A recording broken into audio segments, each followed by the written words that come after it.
Good morning, good evening, good afternoon, and welcome to Print All the Things episode 12. My name is Bwana, and I'm here to talk to you about 3D printing. That's what the show is about. We talk about the last week's activities with me and in the industry with 3D printing and the like. We got some pretty cool stuff to talk about today. The first thing has to do with a printer that a lot of people have been really hyping up. I've heard about it probably like 6 or 7 times. And it's the Bambu Lab X1. And I think the main thing people are talking about is the speed. Like, this thing is so fast. It's so fast. So they tout here, after 22 months of engineering, 7 iterations, 700 plus test units, and 3,000 kilograms of filament printed, we present to you the Bambu Lab X1. 4x4 4x4 colors, 7 micrometers LiDAR resolution, 20 meters per second squared Core XY dual ABL dissimilar redundancy. And yeah, it looks pretty good. It's got some really nice tech in it. Multicolor material, of course, and they talk about the use of supports. In this case, this is one of the things that attracted me to the Prusa XL or any tool changer printer. When you print with supports, you can use special material that easily breaks off, which makes cleaning supports a lot easier. And of course, the multicolor prints are awesome. LiDAR enhanced intelligence, micrometer resolution, LiDAR and vision camera to level the bed, calibrate the flow, and keep an eye on the spaghetti monster. 8x acceleration compared to the so-called high-speed printer. We have 8 times acceleration, 2 times max speed, and generally 70% cut in printing time. No assembly required. Yeah, it's not like this. X1 is assembled, calibrated, and dialed in before leaving the factory floor. That's huge. And you control it from the touchscreen, your PC, your pad, or they say pad, or tablet, and mobile phone. Silky smooth surface, active vibration compensation, AVC, dynamic flow control, and triple screw AZ, all perfect for print quality, and it's eco-friendly. 80% cut in carbon footprint, 20% plastic saved, 50 decibels in silent mode, and VOCs filters. And you see here, they got this little chart here, this little diagram, talking about how it's just good everywhere. And the first thing I think about when I think about 3D printers that are fast is the sacrifice in quality. You know, every time you talk about like benchy, speed runs and stuff like that, and people talk about how, my printer can do a benchy, blah, blah, blah, this fast, that fast. The first thing I think about is, well, how does it look? I don't care if it's fast. As someone who is, I'm more concerned about quality prints than I am time saved. And that's just the type of 3D printer hobbyist I am. I know a lot of people out there, they really thrive on the speed and quality, but I really don't care about the speed as much as a lot of people do. But this particular guy, and I have watched it in action over on MakerDeck. I forgot the guy's name. If you guys can let me know in the comments who it was. There was a guy on MakerDeck who has his hands on one. MakerDeck is a 24/7 3D printing channel on Twitch. I'll put the link in the show description. Twitch.tv/MakerDeck. He got his hands on one and he was printing some stuff, and yes, it is fast. It was like Voron-like speeds. The print head was just like a blur. It was like, and the quality looked really good. Now, one of the things, I saw a tweet from Joel Telling, which stated that he got it, took it out of the box, and hit the print button. So that goes to that line item that they're calibrated, they get it all ready to go, they dial it in at the factory. So you don't have to do any calibration, and that's not common. I don't know of any printer that does that, any consumer grade printer that does that. So, wow. I mean, this is a big leap. If this thing turns out to be, as good as printer as it could be, after hundreds and hundreds of hours of testing that a lot of these people are going to try to do that are getting review units, if this thing turns out to be reliable, it could really shake up the industry. And I'm happy about that. I'm ecstatic about out-of-the-box experiences. I think they're very important to the future of 3D printing. An out-of-box experience, a positive out-of-box experience, it speaks volumes. It allows you to get right into it. I know it's a tweaker's kind of a hobby. I'm coming in late to the thing and late to the party. Everybody, who was into 3D printing, as soon as like 2 or 3 years ago, they were all about tweaking and tuning. But this guy, man, I got my eye on it. I definitely am watching this one. We talked about the Anchor printer, right? The Anchor 3D printer that they're coming out with, and how they got this really nice spec sheet, and how everything looks amazing, and how it almost looks too good to be true.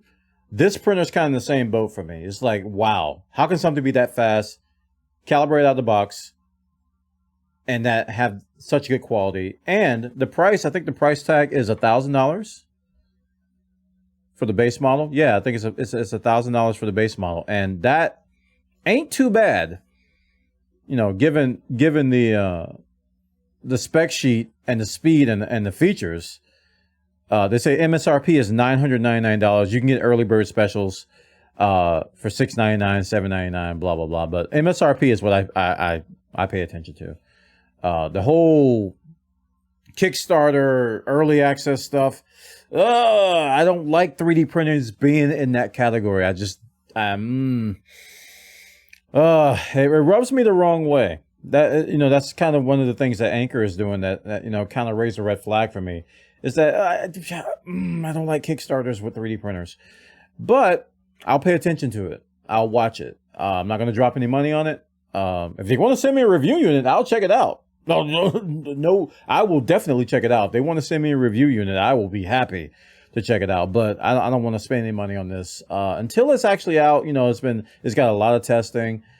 Some of the big 3D printing enthusiasts in the community speak out about it, because I saw some names that I recognize that are getting getting one. So I'm curious to see what they think.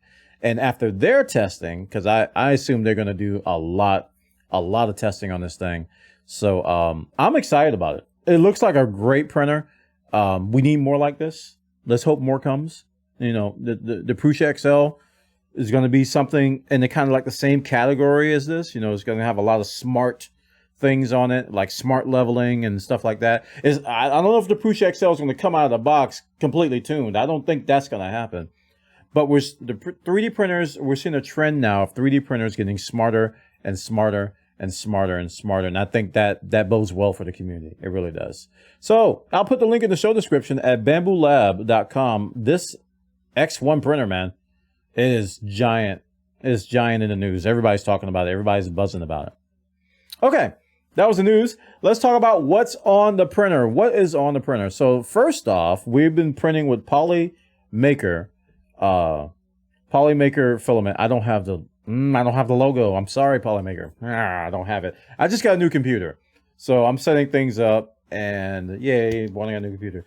I'm setting things up, and I'm sorry I don't have it set up on this scene yet. That's why we didn't have a print all the things last week, because I was too busy setting up this computer and getting everything installed and configured and tweaked and tuned and, you know, all that boring stuff. But we've been printing with Polymaker Filament pretty much primarily. That's all I've been printing with this week. And I've been tweaking and tuning my Focus printer. I have a Focus Odin F5, and I've been determined to get this thing working. I had some bed leveling and adhesion issues, which I seem to have worked through. And then I had some layer shifting issues, which I seem to have worked through. And let me just show you.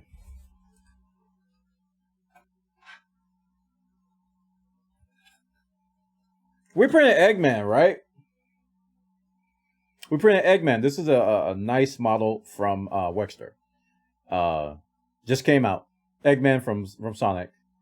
And I was so happy. I was like, wow, there's no layer shifting. It looks great. It looks darn near perfect. I have done it. I have conquered the focus. I know how to do it now.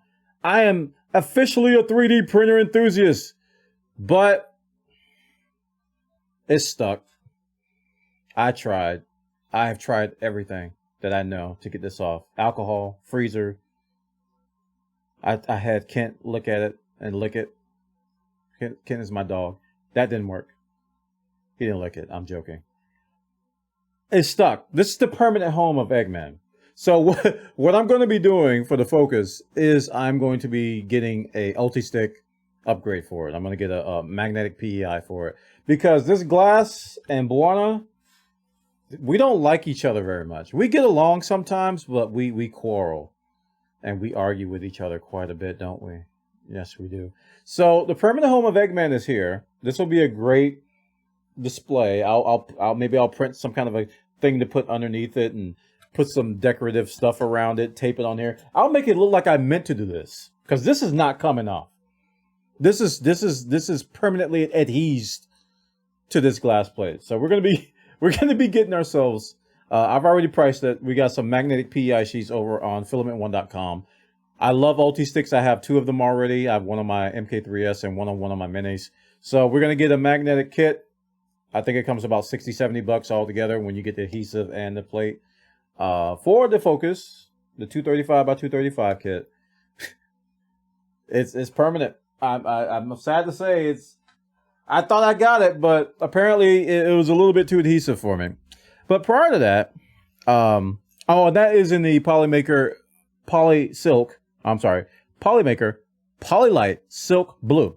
So we've been printing primarily on the Focus with that. And we also did this articulated Sloth from Flexi Factory.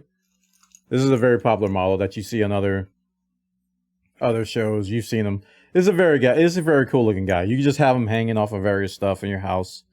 I'm not going to do it here because it'll scare the crap out of my wife. He's a little creepy.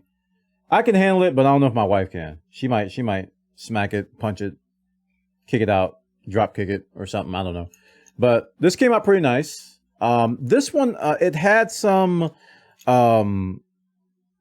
This was when I was still trying to tweak and tune, and I ran into some temperature issues, and there was a lot of imperfections and things I had to clean up. You can kind of still see some of them, so it wasn't perfect. But I was like, I know what to do. I know what to do now. But the adhesion and the layer shifting stuff, I had to figure out. I had to tighten belts. I had to do a whole bunch of adhesive tests and layer tests. I think I ran probably a good 20 or 30 of them, and I got it perfect. I mean, that first layer, I don't think I've ever printed a layer one that beautiful. It was perfect, but it was too perfect. It stuck too well. Even though I was able to take it off, like initially, I guess over time, it just got stronger and stronger. We also printed Mini Batman. This is from Wekster as well. Last one was from Flexi Factory. This is from Wekster. This is Mini Batman. And this was one that I printed after I thought that I had nailed the layer shifting issue. So I was like, let me print a mini. It's a good little test print to do like a hour or so print just to see if everything is working. And he came out okay. This one was a little bit better than the Sloth in terms of quality. But yeah, it came out okay. And then you saw Eggman. Eggman was the final print on the glass sheet. So we gotta wait until we get a magnetic PEI, because I'm gonna be going magnetic PEI on the Focus. I made that determination. I was like, that's not coming off. Magnetic PEI time. Okay, now let's shift over to our good friend Mr. Fotismint. We have a model from Fotismint that I did not glue, so it might fall. I apologize. This is the King of the Dead from. This is in the silver. Let's give you a little better lighting here. This is the silver King of the Dead from Lord of the Rings. Lord of the Rings. And this one came out pretty good as well. Great detail. Very photogenic. But I made some mistakes on it, which I have corrected since. There was a ton, let me tell you, a ton of stringing on this crown. Because I didn't do a great job of calibrating the filament, which I have. You'll see that I've fixed that in my next few sets of prints. But this one had a lot. So I went nuts on the heat gun. You see his hat? Yeah, you can kind of tell. They're a little warped a little bit because I put a little bit too much heat up there to get rid of all the stringing. So it was a little bit warped. I can live with that. It still came out decent. But subsequent prints, I've adjusted some retraction settings. I've adjusted temperature. And it was a little bit better after I did that. The base was fine, actually. Base came out great. But overall, a good print. Great color, though, from Polymaker. This is the Polylite Silk Silver, which almost looks like the chrome. Almost. It's brighter, though. Chrome is a little bit darker. It's like a darker looking silver. Speaking of silver, also with Mr. Fotismint, by the way, that is a Fotismint model, we printed the Forest Dragon, and these were posted on Twitter. This is the Forest Dragon, in the Polymaker Silk Silver. Very nice. And this one also had a lot of stringing, but I didn't go crazy with the heat gun. This was before I calibrated it, recalibrated, I should say. So I had a lot of stringing up here. And like I said, the temperature was too hot. Retraction settings need to be changed. And once I did that, subsequent prints came out a lot better. There was a little bit of stringing, but not a lot. These had a ton of strings. I mean, it was like looked like a spider web up there. But overall, great quality print. I'm happy with how it came out. This is an FDM printer, FDM print. Really good quality. Love me some Polymaker filament. Not just saying that because I am sponsored by them. I have been using Polymaker filament since the first month that I've had my printer. But I was hooked on Polyterra. I finally got around to doing these Polylite silks. And finally, probably my favorite print of the week right here. This is going to be my model and print of the week. This is the same model. This is the Forest, but this is in chrome. I absolutely love this color. Good grief. This is like my new gray. Polymaker responded to me on Twitter. They were like, rip Polyterra Fossil Gray, because that used to be my favorite one. They probably can look. You can look at the books and see how much I've ordered. But if you compare it to the silver, right, you can see that the silver is. I don't like you. I don't like you. Okay, they're talking. The silver is brighter than the chrome. The silver is a little bit brighter than the chrome. I cannot keep things centered because they're backwards on the camera. But man, this chrome. Audience, YouTube, hear me when I say, go to Polymaker.com, order yourself a spool of this, and be in marvel. Be amazed at how awesome it is. It looks great. It makes anything look good. It is easily my favorite Polylite silk from Polymaker. And I'm not just, again, I'm not just saying that because I'm sponsored by them. I like them anyway. But this chrome is it. Yes. This is some great filament. So I highly recommend you check it out. I'm going to be doing a lot more with this. I got another spool coming in. Polymaker sending me another spool that I actually won on the giveaway. So it's not free, but it's free. And I'm going to be coming out of pocket for BwanaLabs.com. This is going to be going up to BwanaLabs.com. This chrome. I don't know about the silver, but this guy right here is worthy of the shop, of the Etsy shop, BwanaLabs.com.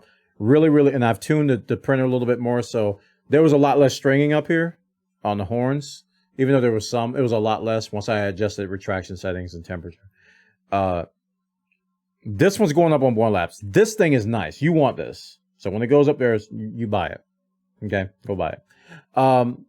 Great print, and great models from Fotismint. He's been knocking out of the park with all the, I don't know how many models he's come out with. It seems like there's like one or two per week. He's got all the trolls from, he's got Saruman, he's got the trolls from Lord of the Rings, and he did King of the Dead. And now he's got this forest dragon here and some others that I'm probably forgetting.